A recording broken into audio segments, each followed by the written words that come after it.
Good morning, dear students. Today we are going to see a chapter on intonation.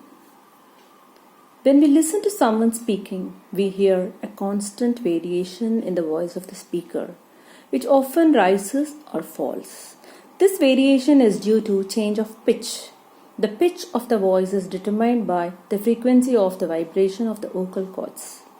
The patterns of variation of the pitch, either the fall or the rise, constitute the intonation of a language. Intonation differs from one language to another. The tunes which we follow in English language may differ from our mother tongue. What is tune?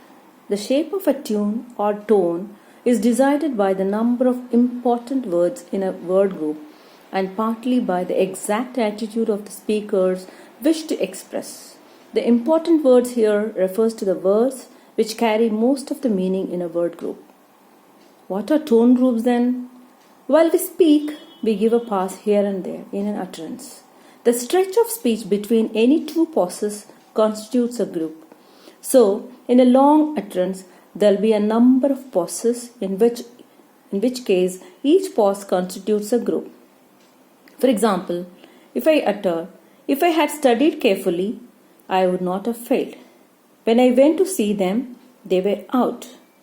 See, if in the previous sentence, if I had studied carefully, when you write, then you make use of a comma. When you speak, then you have to make use of a pause. So each group is called a breath group. We pause in the middle of an utterance in order to breathe. These are otherwise called sense groups, since the pauses have to be made in such a way that the sense or the meaning of the utterances is not lost. These are also called tone groups because each group forms a unit and said with a particular tone. Punctuation gives a clue in dividing the utterance into tone groups to some extent and not always. A full stop indicates the end of tone group and a comma shows it at times. Colon or semicolon always marks the end of the tone group. If you work hard, you will definitely pass. So when you write, you have to make use of a comma, which signals the end of a tone group. What are three basic tones or tunes in English? We'll see one by one. There are three basic tones in English.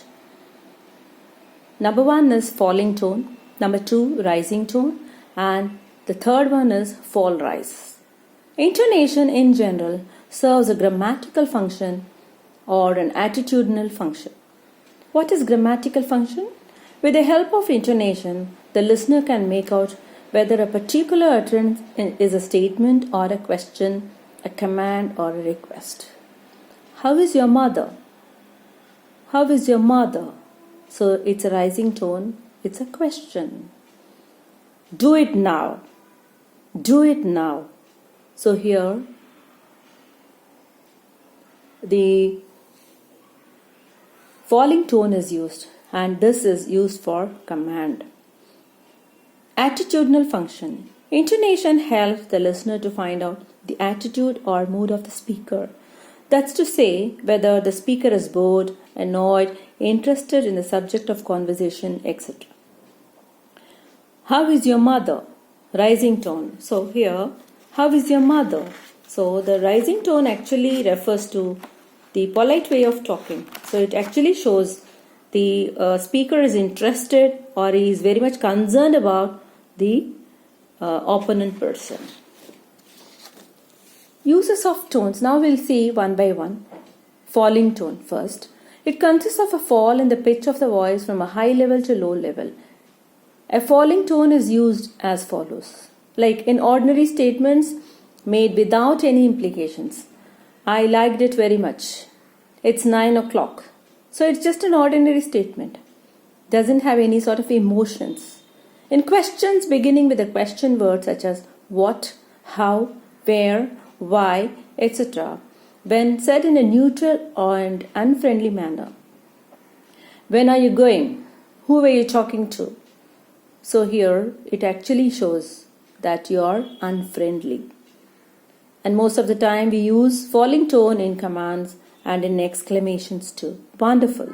What a lovely rose. And commands like, go there, open the door. In question tags, when the speaker expects the listener to agree with him, it was a good film, wasn't it? Sometimes we use, the rising tone. But here in this case, when we use, it was a good film, wasn't it? So, the speaker expects the listener to agree with him.